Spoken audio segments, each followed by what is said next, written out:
Hi all, welcome to English care. നമ്മളെപ്പോഴും ആൾക്കാരോട് promise ചെയ്യാറുണ്ട് അല്ലേ? ഞാൻ ഇന്ന് മുതൽ ഇങ്ങനെ ചെയ്യും, അല്ലെങ്കിൽ ഞാൻ ഇപ്പം മുതൽ ഇങ്ങനെ ചെയ്യും, ഇന്ന് മുതൽ ഞാൻ ഇങ്ങനെ ചെയ്യില്ല, ഇപ്പം മുതൽ ഞാൻ ഇങ്ങനെ ചെയ്യില്ല, ഇങ്ങനെയൊക്കെ നമ്മളെപ്പോഴും പറയാറുണ്ടല്ലേ. ഇന്ന് മുതൽ ഞാനൊരു കാര്യം ചെയ്യും. ഫോർ എക്സാമ്പിൾ, ഇന്ന് മുതൽ ഞാൻ വായിക്കും എന്നെങ്ങനെയാണ് പറയുക? From today onwards I will read. എങ്ങനെയാണ്? From today onwards I will read. ഇന്ന് മുതൽ ഞാൻ വായിക്കും എന്ന് പറയാൻ വേണ്ടിയിട്ട് ഫ്രം ടുഡേ ഓൺവേർഡ്സ് എന്ന് പറഞ്ഞാൽ ഇന്ന് മുതൽ, ഐ വിൽ റീഡ് എന്ന് പറയുമ്പോൾ ഞാൻ വായിക്കും എന്നുള്ള അർത്ഥം. വേറെ എക്സാമ്പിൾ നോക്കിയാലോ?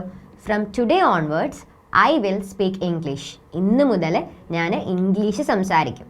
അപ്പോൾ അത് നമ്മൾ എന്തെങ്കിലും ഒരു കാര്യം ചെയ്യുമെന്ന് പറയാൻ വേണ്ടിയിട്ട് നമുക്ക് ഐ വിൽ സ്പീക്ക്, അല്ലെങ്കിൽ I will read, I will communicate എന്ന English, I will go there, അങ്ങനെയൊക്കെ നമുക്ക് പറയാം. ഇപ്പം ഞാൻ ഇന്ന് മുതൽ ചർച്ചിൽ പോകും എന്നെങ്ങനെ പറയാം? From today onwards I will go to church. അപ്പം നമുക്ക് എന്തെങ്കിലും ഒരു കാര്യം ഇന്ന് മുതൽ നമ്മൾ ചെയ്യും എന്ന് പറയുന്ന സാഹചര്യങ്ങൾ ഈ ഫ്രം ടുഡേ ഓൺവേർഡ്സ് എന്നുള്ള രീതിയിൽ പറയാം. ഇനിയിപ്പോൾ ഇന്ന് മുതൽ ഞാൻ ഈ കാര്യം ചെയ്യില്ല, ഇന്ന് മുതൽ ഞാൻ അവളോട് സംസാരിക്കില്ല എന്നെങ്ങനെ ഇംഗ്ലീഷിൽ പറയും? From today onwards I will never speak വിത്ത് ഹർ. ഇന്ന് മുതൽ ഞാൻ അവളോട് ഒരിക്കലും സംസാരിക്കില്ല. അപ്പം നമ്മൾ നേരത്തെ പറഞ്ഞത് ഐ വിൽ ഡു ദാറ്റ് അല്ലെങ്കിൽ ഐ വിൽ ഗോ ദെയർ എന്നൊക്കെയുള്ള രീതിയിലല്ലേ. ഇവിടെ വരുന്ന സാഹചര്യങ്ങളിൽ ഐ വില്ല് കഴിഞ്ഞിട്ട് നമ്മൾ എന്ത് ചെയ്യുക? ഒരു നെവർ യൂസ് ചെയ്ത് പറയാം. അപ്പോൾ എങ്ങനെയാണ് വരിക? Today onwards I will never talk to Har.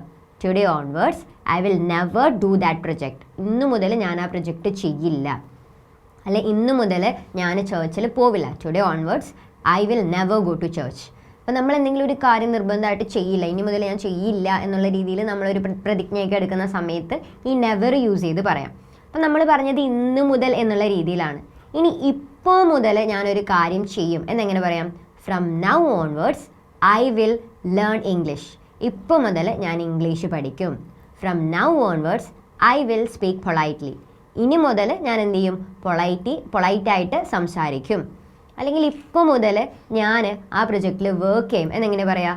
From now onwards I will work on that project. ഇവിടെയൊക്കെ നമ്മൾ നേരത്തെ പറഞ്ഞ പോലെ തന്നെ, നേരത്തെ ടുഡേ ആയിരുന്നു, ഇവിടെ നൗ എന്നുള്ള ഡിഫറൻസ് മാത്രമേ വരുന്നുള്ളൂ.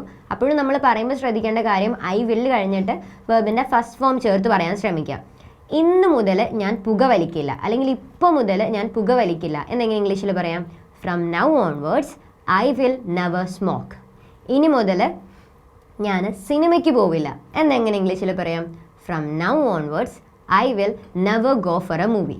അപ്പം നമ്മൾ എന്തെങ്കിലും ഒരു കാര്യം ഇനി മുതൽ ചെയ്യില്ല എന്ന് പറയുന്ന സാഹചര്യങ്ങളിൽ ഫ്രം നൗ ഓൺവേർഡ്സ് പറയുക, അതിനുശേഷം ഐ വിൽ നെവർ ചേർത്ത് പറഞ്ഞാൽ മതി. ഇതിവിടെ ഇപ്പം നമ്മുടെ സബ്ജക്റ്റ് ഐ, ഞാൻ എന്നുള്ള രീതിയിൽ പറഞ്ഞത് കൊണ്ടാണ് എല്ലാം ഐ വെച്ചിട്ടുള്ള എക്സാമ്പിൾ പറഞ്ഞത്. ഇപ്പം നീ ചെയ്യില്ല, അല്ലെങ്കിൽ അവൾ ചെയ്യില്ല, അവൻ ചെയ്യില്ല, അവർ ചെയ്യില്ല എന്നൊക്കെ വരുന്ന സമയത്ത് നമ്മൾ എന്ത് ചെയ്യുക? സബ്ജക്റ്റ് മാറ്റി കൊടുക്കുക. ഹി, ഷീ, ദേ, വി ഒക്കെ നമുക്ക് സബ്ജക്റ്റ് ആഡ് ചെയ്തിട്ടും ഈ കാര്യം പറയാം. അപ്പോൾ ഇത് നമ്മൾ യൂഷ്വലി യൂസ് ചെയ്യാൻ നമ്മൾ എന്തെങ്കിലും ഒരു പ്രോമിസ് പറയുന്ന സമയത്ത് ഞാൻ ഇനി മുതൽ ഇങ്ങനെ ചെയ്യില്ല, അല്ലെങ്കിൽ ഇനി മുതൽ ഞാൻ ഇങ്ങനെ ചെയ്യും. എസ്പെഷ്യലി നമ്മൾ ഈ ജാനുവരി 1 കുറേ തീരുമാനങ്ങൾ എടുക്കില്ല. ഇനി മുതൽ ഞാൻ ജിമ്മിൽ പോകും, അല്ലെങ്കിൽ ഇന്ന് മുതൽ ഞാൻ ജിമ്മിൽ പോകും. From now onwards I will go to gym നമ്മൾ പറയാറുണ്ട്. അല്ലെങ്കിൽ തിങ്കളാഴ്ച മുതൽ നമ്മൾ പോകും. അപ്പോൾ നമ്മൾ എന്ത് പറയുകയാണെങ്കിലും അവിടെ ആ ഓൺവേർഡ്സിന് മുമ്പ് നമ്മൾ എന്താണോ ആ ഒരു ഡേറ്റ് അല്ലെങ്കിൽ ആ ഒരു ടൈം കറക്റ്റായിട്ട് മെൻഷൻ ചെയ്താൽ മതി.